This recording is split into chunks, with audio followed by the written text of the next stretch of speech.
Haji Hasan Muhammad dalam rancangan Tafsirul Quran.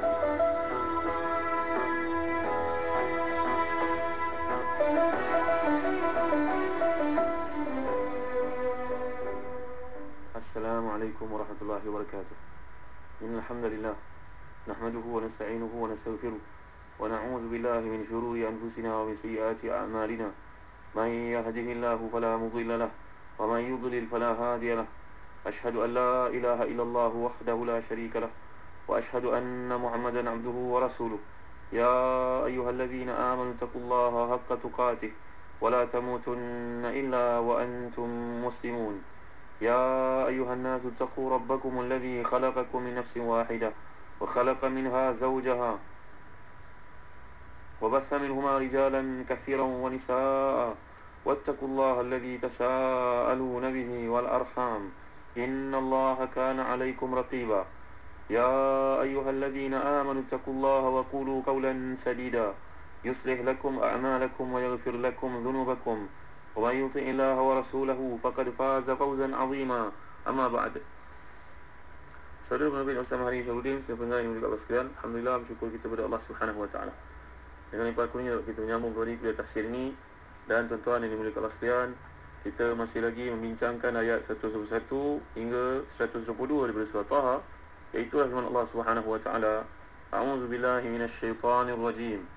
فأكلا منها فبدت لهما سوآتهما وطفقا يخصفان عليهما من ورق الجنة وعصى آدم ربه فغوى ثم اجتباه ربه فتاب عليه وهدى.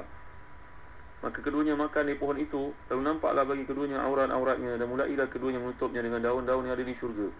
Dan derhakalah Adam kepada Rabb, dan sesatlah ia. Kemudian Rabbnya memilihnya, maka dia menerima taubatnya dan beri kepadanya petunjuk. Para pendengar yang dirahmati dan dikasihi Allah sekalian, sekarang Quran menggambarkan keduanya makan dari pohon itu, makan sedikit.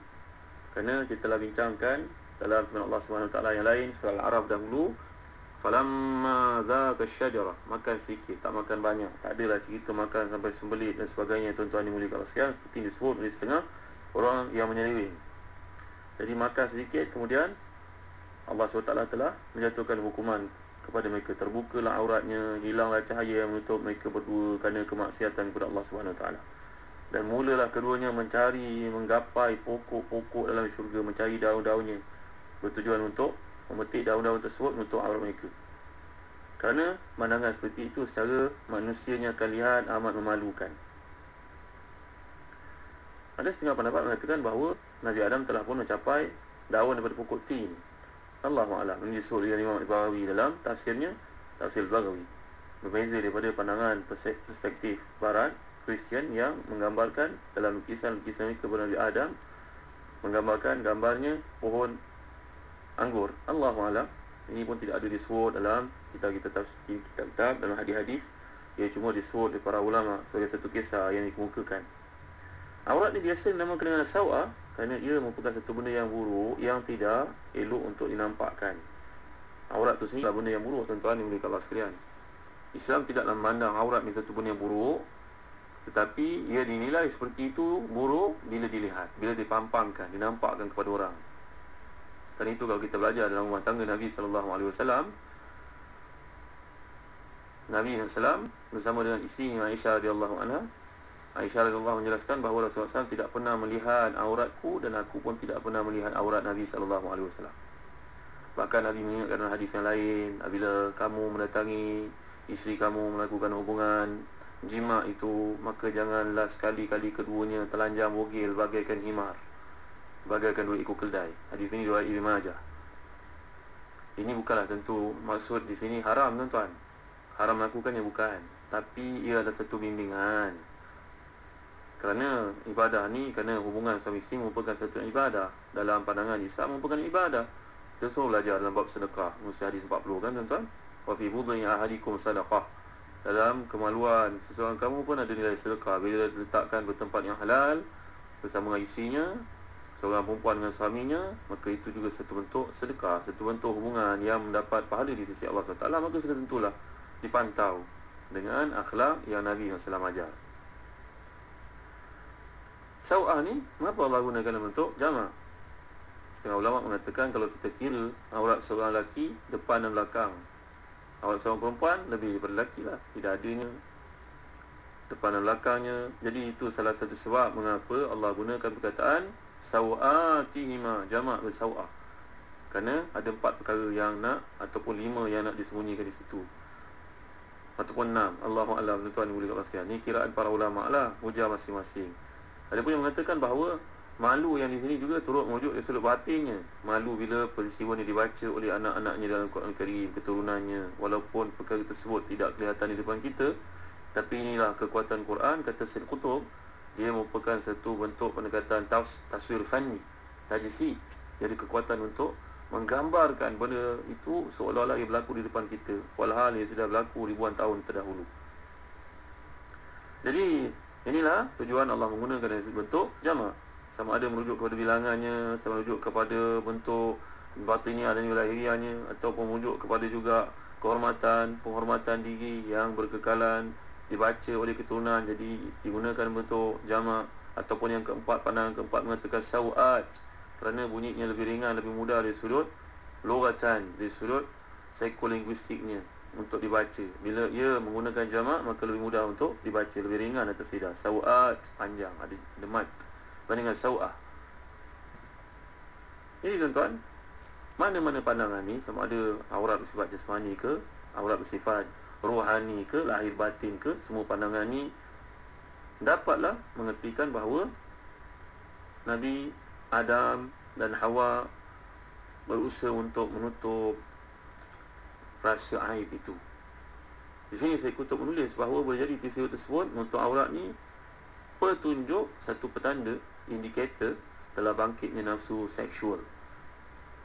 Sebelum bangkitnya nafsu tersebut, manusia belum rasa malu. Mana bahagian yang mesti ditutup? Kerana pakaian memang sudah terletak di atas tubuh. Tapi sekarang dia terbuka, barulah perasaan ini anggota yang amat sensitif, yang mesti ditutup daripada Allah, daripada malaikat, daripada pasangan masing-masing. Barulah menyedari adanya aurat, dan waktu itu barulah sedar adanya nafsu dan rasa malu bila anggota tersebut tersingkap. Jadi larangan mendekati pokok ni, kata Syed Qutb, lebih jauh perbincangannya, boleh jadi kerana buahnya menghantar kepada kesedaran adanya dorongan-dorongan seksual dalam manusia. Allahu a'lam. Tuan-tuan, ni Syed Qutb kata, barangkali makan buah itu menyebabkan terdorongnya kepada nafsu seksual. Jadi Allah mengkehendaki agar kesedaran tersebut tentang dorongan itu tertunda kemunculannya sampailah waktu tertentu. Boleh jadi juga kelupaan mereka terhadap pesan Allah dan pelanggaran terhadap apa yang Allah telah tetapkan ni mengakibatkan lemahnya tekad dan putusnya hubungan mereka dengan Allah SWT, pencipta mereka, sampai mereka dikuasai oleh dorongan jasmani menghantar mereka untuk menyedari merasakan adanya dorongan seksual. Boleh jadi juga kerana keinginan mereka untuk kekal lahir, dan seterusnya bangkitnya dorongan tersebut. Dorongan inilah yang dapat melahirkan manusia yang ramai. Kerana itulah cara yang tersedia buat manusia untuk dapat kesinambungan hidup, berakhir usianya sebagai individu dan terbatas kat dunia, diganti koloniasi berikutnya. Jadi ini merupakan pandangan Syed Qutb, tuan-tuan. Kemungkinan-kemungkinan, dia sekadar kemungkinan tanpa menetapkan atau mengukurkan salah satu daripada hujah-hujahnya. Ini kata Syed Qutb. Syed Qutb ni kalau kita lihat pendekatannya lebih kepada pendekatan salaf, mengambil apa yang ada dalam hadis dan tak ada huraian panjang. Tapi nampaknya pada kali ini Syed Qutb pun tertarik untuk mengurai panjang masalah tersebut. Agaknya kerana makan itu terdorong, terbangkitnya nafsu seksual. Agaknya kerana perkara tersebut Allah mengkehendaki, dengan itu mereka turun ke bumi untuk melangsungkan kehidupan manusia. Macam-macam pandangan lah yang Syed Qutb kemukakan. Tuan-tuan yang mulia sekalian, ayat ni juga mengisyaratkan bahawa terbukanya aurat mengakibatkan jauhnya manusia dari syurga. Jadi dia juga mengisyaratkan bahawa idea membuka aurat ni sebenarnya datang daripada syaitan. Kerana itu dapatlah dikatakan bahawa tanda kehadiran syaitan adalah membuka aurat. Ya, tuan-tuan yang baca ayat ni kena faham baik-baik. Tuan-tuan membiarkan isteri tuan-tuan keluar tidak bertudung untuk aurat dengan betul. Tuan-tuan sebenarnya membiarkan syaitan duduk bersama-sama dengan tuan-tuan. Ini maksud kehadiran aurat, terbukanya aurat menunjukkan kehadiran syaitan. Perkataan yang Allah gunakan seterusnya, yakhsifan. Yakhsifan ni diambil perkataan khasafa, yang bermaksud melekatkan satu pada yang lain. Jadi contoh yang dikemukakan oleh pakar bahasa tentang kata yang digunakan oleh kata kerja di sini adalah untuk melekatkan lapisan baru pada lapisan yang telah usang pada alas kaki supaya menjadi lebih kuat. Jadi ini mengisyaratkan bahawa Nabi Adam dan pasangannya tidak sekadar untuk aurat mereka dengan selembar daun, tapi daun di atas daun agar aurat benar-benar tertutup dengan kemas. Dan pakaian dikenakan bukanlah pakaian pendek, bukanlah pakaian yang tembus, transparent.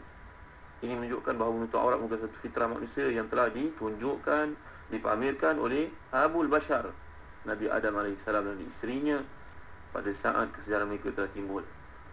Jadi sekaligus menggambarkan bahawa siapa yang belum memiliki kesedaran untuk menutup aurat ni, macamlah kanak-kanak yang mereka tu tak merasa segan langsung untuk membuka dan memperlihatkan aurat, macam budak-budak. Tuan-tuan, setengah ulama boleh memahami bahawa dengan masa pohon yang terlarang ini, mereka kini sedar bahawa mereka telah tergelincir dan terbukalah pakaian ketakwaan, iaitu ketaatan mereka kepada Allah SWT, sehingga nampak keburukan buatan mereka. Kerana itu juga mereka masih takut, malu dan menyesal ingin melakukan apa sahaja yang boleh dilakukan kerana ketakutan dan rasa malu yang kini telah timbul dalam diri. Jadi ketika itulah mereka mengambil daun-daun pohon daripada syurga ni, kerana tidak ada daya yang dapat mereka lakukan kecuali pada perkara itu sahaja. Ini satu pandangan yang lain yang agak terasing, tuan-tuan, ini dimuliakan Allah sekalian. Al-Allamah Tahir Ibn Ashur pula menjelaskan kepada kita bahawa tafiqa yakhsifani alaihima min waraqil jannah, sehingga mulailah keduanya menutupnya dengan daun-daun syurga. Ia merupakan satu huraian Al-Quran tentang awal usia manusia untuk menutup kekurangan-kekurangannya, menghindarkan apa yang tidak disenanginya, serta usahanya untuk memperbaiki penampilan diri, keadaan yang lebih sesuai dengan khayalannya. Inilah menurut ulama ini langkah awal manusia untuk menciptakan peradaban. Allah menciptakan hal tersebut dalam benak manusia yang pertama dan kemudian diwariskan kepada anak cucunya. Ini pandangan Ibn Ashur. Ibn Ashur ni sentiasa fikir dua kotak. Sentiasa tafsirannya, kalau kita perhati, ada perbezaan pandangan antara ulama menolak dan ulama menerima. Tapi Masya Allah, Allah memberikan kepadanya satu imajinasi yang tinggi sehingga menyebabkan pandangan-pandangannya agak berlainan dan menarik untuk kita kaji. Wahai para asatizah yang ada di luar yang ingin tafsir Quran, wajar bagi kalian untuk membaca pandangan Tahir Ibn Ashur dan tafsir ni. Kalau balaghah, kita tidak dapat meninggalkan Zamakhsyari dan tafsirnya Kasyaf. Kita tidak mengambil akidah padanya, kita mengambil bab-bab logah, bab-bab balaghiyat. Perkataan asa yang digunakan di sini, tuan-tuan, asa yang dimaksudkan di sini bukanlah pelanggaran hukum syariat. Kita telah tegaskan pada kuliah terdahulu. Kerana waktu itu belum lagi ada syariat dan Nabi Adam belum pun diperintahkan turun ke bumi untuk menjalankan syariat Allah. Belum ada taklif lagi, belum ada pembanan kerja keagamaan lagi, dan Nabi Adam pada masa itu pun belum dilantik menjadi Nabi lagi. Jadi perkataan rawa di sini bukanlah diertikan dalam maksud kesesatan agama. Jadi kata ini bererti melakukan satu perbuatan yang tidak benar ataupun terkeliru, tersilap. Kemudian ayat 122 firman Allah Subhanahu wa taala, a'udzubillahi minasyaitonir rajim. Summa jtabahu rabbuhu fataba alaihi wa hada. Qala ihbita minha jami'a ba'dukum li ba'din adu. Fa imma ya'tiyannakum minni hudan faman ittaba'a hudaya fala yadhillu wa la yashqa. Kemudian Tuhannya memilihnya, maka dia pun kembali kepadanya dan memberi kepadanya petunjuk. Allah berfirman, turunlah kamu berdua dari syurga bersama-sama, sebahagian kamu menjadi musuh kepada yang lain. Maka jika datang kepada kamu petunjuk dariku, maka sesiapa yang mengikut petunjukku, dia tidak akan sesat dan tidak akan celaka. Jadi ayat ini masih lagi melanjutkan perbincangan tentang kisah Nabi Adam. Hanya ayat 122 ni menyegerakan penjelasan tentang pemilihan dan taubatnya Nabi Adam AS. Pemilihan baginda menjadi Nabi. Kerana perkataan yang digunakan Allah SWT di sini, summa istabahu, istabah artinya dipilih.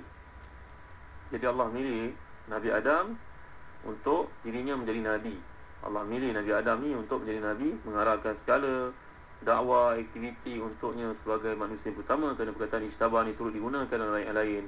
Sebagai contoh, ayat ke-87 daripada surah Al-An'am, wa min abaihim wa dhurriyyatihim wa ikhwanihim wajtabainahum wa hadainahum ila siratim mustaqim. dan kami lebihkan pula darjat sebahagian daripada bapa-bapa mereka, keturunan mereka dan saudara-saudara mereka, dan kami telah milih mereka untuk menjadi nabi-nabi dan rasul-rasul. Dia perkataan istabah menunjukkan Allah mengangkat Adam menjadi nabi untuk utusan kepada rombongan manusia yang pertama, iaitu anak-anaknya dan keturunan yang pertama, generasi yang pertama daripada manusia. Tuan-tuan yang mulia Allah sekalian, nanti kita lihat, penting bagi kita faham apakah yang bezakan kita daripada Kristian dalam persoalan ini. InsyaAllah kita akan lihat dan kuliah akan datang. Allahu a'lam wa sallallahu ala sayyidina Muhammad wa ala alihi wa sahbihi wa baraka wa sallam. Walhamdulillahi rabbil alamin. Wa barakallahu fikum. Wassalamualaikum warahmatullahi wabarakatuh.